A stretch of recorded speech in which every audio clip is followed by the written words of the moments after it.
Welcome to the Stir It Up podcast, where our purpose is to encourage, challenge, lift up, and stir up the body of Christ to love and good works. Hello, and welcome to the Stir It Up podcast. I'm Michelle Dowdy. And I'm Starla Harbin. Well, welcome this week, and hope you enjoyed last week. This week is just going to be kind of a continuation of last week, where we talked about opportunities and being on the lookout for opportunities. That today we're going to talk about one thing, doing one thing. And this is from a blog that I wrote. And so sometimes the Lord, might call us to do something around the world. And but Right. Most of the time it's just what is right here in front of us, keeping our eyes and ears open for the things that are right in front of us.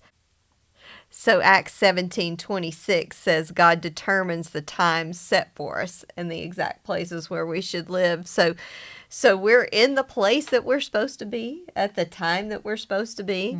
And He has things for us to do right where we are in all of our situations. But we have to be on the lookout for those. It may be something small, maybe something big that He's calling us to do. Right. And Titus 3:1 says, remind them to be subject to rulers and authorities, to obey, to be ready for every good work. Be ready for every good work, right? Just to be on the lookout, be ready for those opportunities He puts in front of us. But, sometimes I think these days we've forgotten how to help, how to really be involved with other people, or maybe we've just gotten so disconnected that, it seems like, well, it's like an all or nothing proposition. Like if we don't really go all in, we can't do anything. But sometimes we can do that one thing, and it's that one thing that's gonna help somebody. Well, I think people are so self-absorbed too. It's like they can't even get themselves out of their own way to help somebody else, or to even think of helping somebody else, which is sad.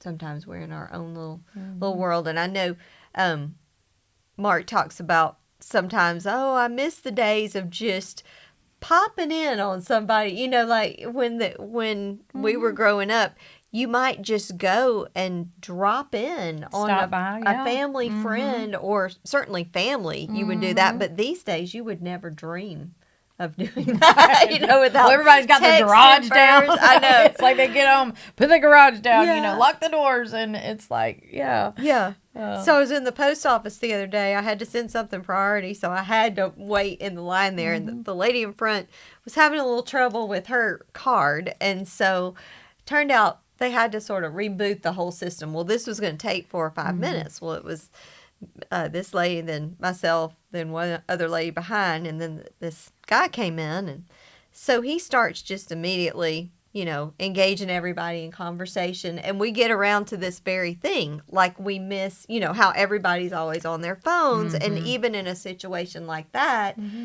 if that hadn't happened, we'd probably all been on our phones. But we were all then engaged with each other for a few minutes and kind of reminiscing about Mayberry, and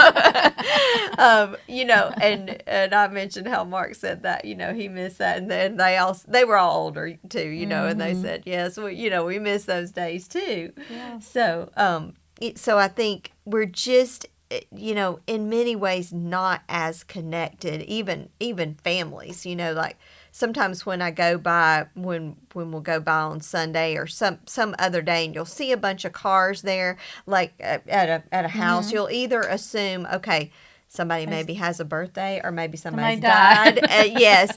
Like it's just not a regular thing. But I think back to my childhood about all the family went to grandmother's on Sunday, and that was that point of connectedness. But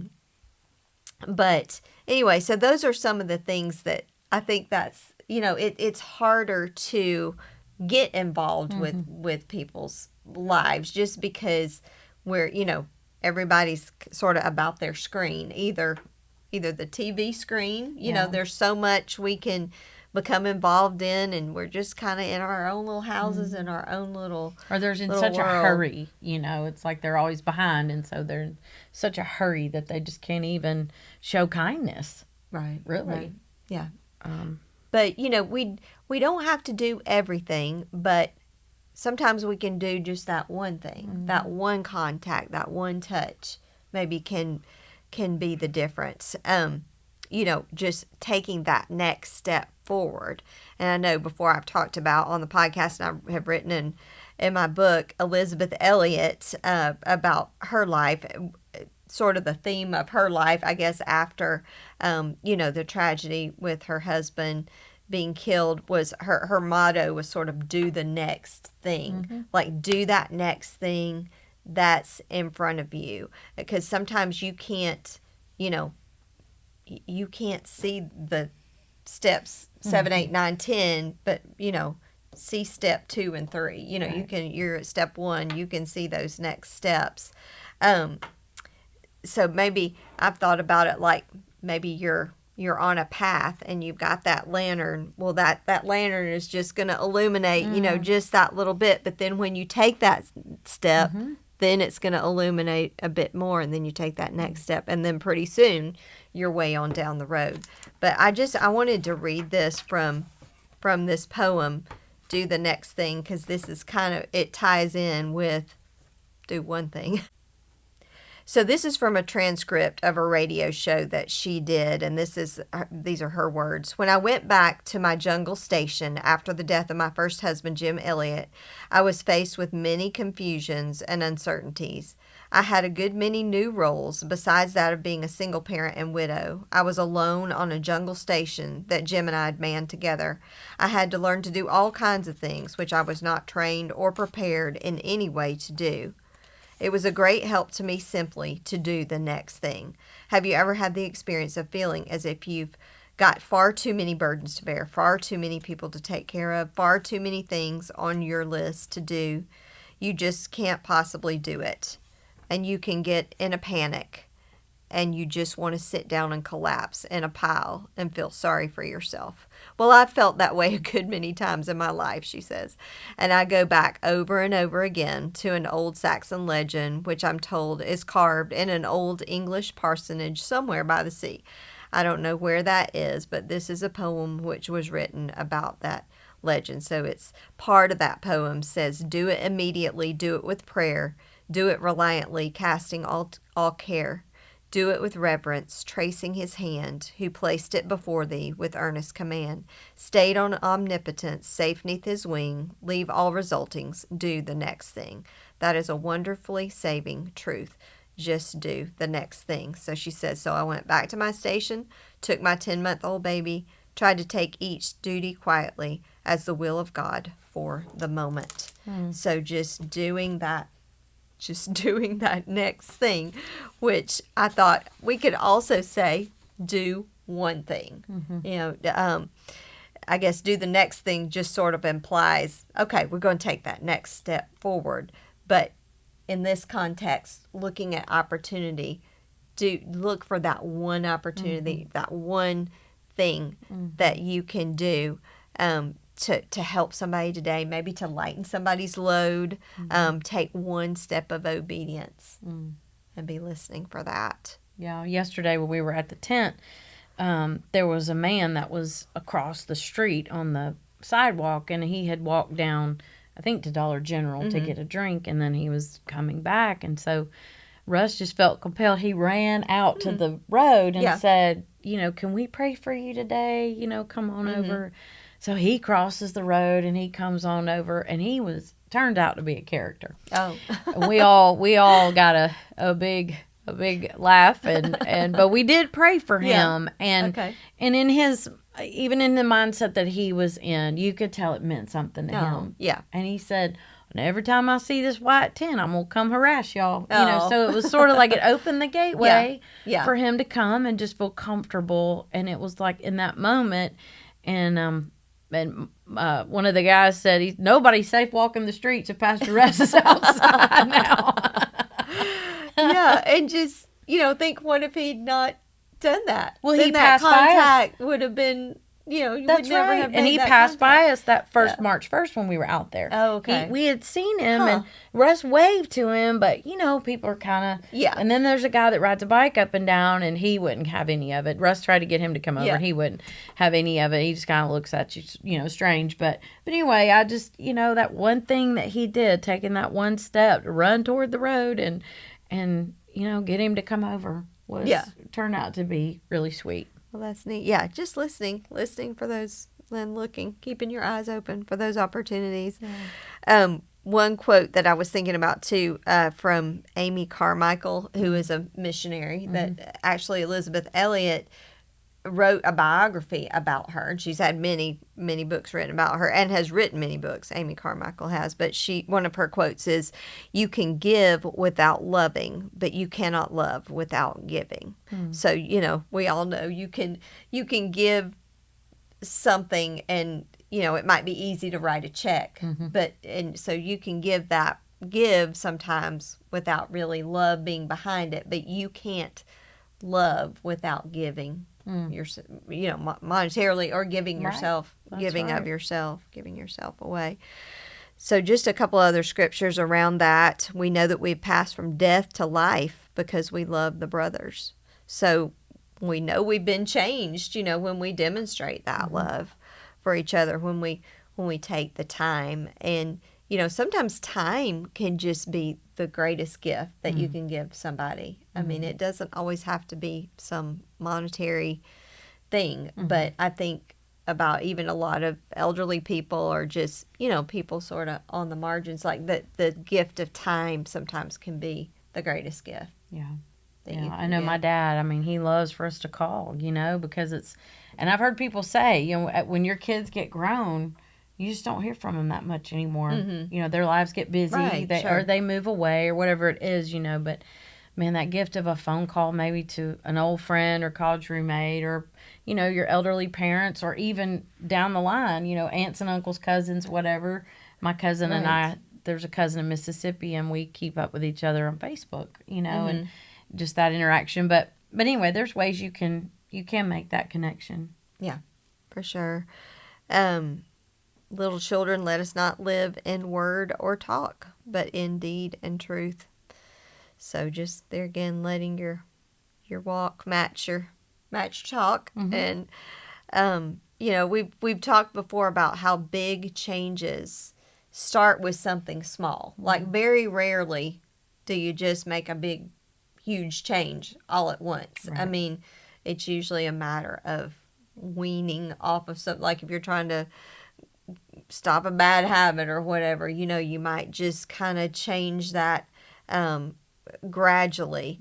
And just like even weaning a child off of the bottle or whatever, you're not just gonna one day take away the bottle totally. Probably that usually doesn't work the best. Even like turning a ship, you're not gonna just yank the you're wheel, gonna capsize it if you do that. So it's those little changes are what makes a big change. So sometimes just doing that one thing leads to that next thing, to that next thing, that next thing. So look for your one thing, we would say, today. And good. That, like I said, this is kind of a follow-up to last week, where we were talking about opportunity. So if you haven't listened to that one, maybe go back and grab that one too, because that kind of lays the foundation. But just remember, do the next thing. If you don't know what to do that next thing that's in front of you, and look for the one thing that you can do, that one step of obedience, that one thing to help somebody today.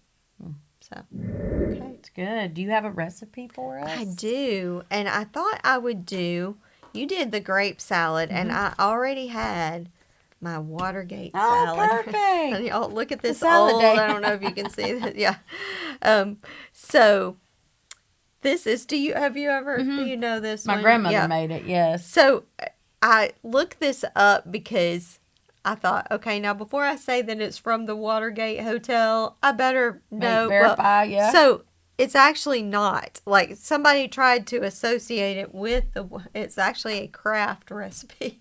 So, like the company, Yeah, they came yeah. out with this like in the 1970s. Why did they call it that? Because they were trying to hop on the trip. You know, everybody was talking about Watergate. Yes, So if they that's called where I it thought it came Watergate from. Salad Okay. from the hotel, that this would increase its popularity. This is one of the theories. Anyway, it's now known as the Watergate Salad. So that's probably more than anybody ever wanted to know about Watergate Salad. But anyway, so this is a pretty dish. Now, this is a dish my mother made like for every family gathering, like at least Christmas and Easter, and I think she probably usually did it at Thanksgiving Had to have too. the Watergate salad. You had to have it too, and she always doubled this recipe. And I don't know, Watergate was everywhere. I mean, it's an acquired taste. I feel like so it's not. So it would always get, Mark loves it, so he would always take a lot home. There's always a lot left over. Even with all the textures, you like it? Yeah. Absolutely. Well, Oh yeah, good. he Okay, doesn't good. mind that. It's just Good. yeah, just that. Just As long that as it doesn't have sandwich turkey meat. or ham in it. Exactly. Yeah. Mark is not a sandwich person, so he does have some peculiarities Don't we about all? food. Yeah, About our food, we But- all do. You know, I mean, certain kind of sandwiches, or if it's hot, he likes, you know, a hot sandwich, Yeah. but not like a cold meat sandwich. He doesn't like that. Okay. All right. So he's telling me, move on. All right. So our ingredients, you need a container of Cool Whip, a large can of crushed pineapple with the juice. You need 1 cup of marshmallows, 1 package of Jell-O instant pistachio pudding and pie filling, 1 cup chopped nuts. I usually use pecans, but I guess you could use walnuts too. And then it's just so easy. You just stir it all together. You just put it in a pot, mix it all together, put it in a pretty dish, and it is green. You know, it's that spring green. And then my mom always put like the little cherries on top of it, you know, and that if you wanted to really be fancy. Yes. But make it the night before festive. and let those flavors mix in there, and it really is good. It's more like a dessert. So Yeah. So Oh. do you like this? I do. Do you? I do. Okay. I like You it. kinda like- as long you as like people don't stuff put in it. coconut and stuff. I'm good. Yeah. Okay. Coconut. Just don't like coconut. Yeah. But no, I like Watergate. It's good. Yeah. Maybe someday you'll like coconut. Will you tolerate it if it is in something, or like a cookie? Do you like a coconut I cookie? just don't like the crunch. Or do you like the flavor? I didn't think it had a flavor. Coconut? I guess I've never got past the crunch. To suck on the flavor.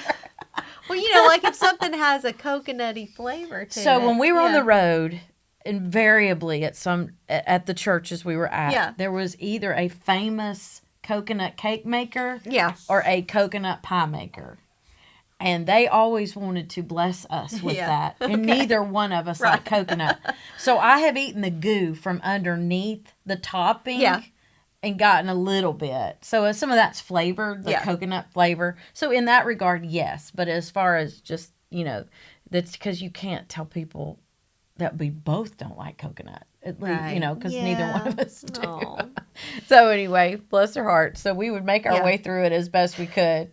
So, and I like the cake part. I just didn't like all the Yeah. topping. Some Yeah. of those people may be watching the podcast. Yes, if you're watching the podcast, we tried to honor you by taking a bite.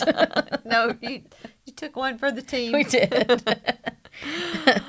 All right. Well, this was a shorter episode today, but we hope you enjoyed it and have stuck with us. And we're going to have some guests coming up Yeah. that we're really excited about. So be sure to tune in next week, and we will see you next time on the Stirred Up podcast.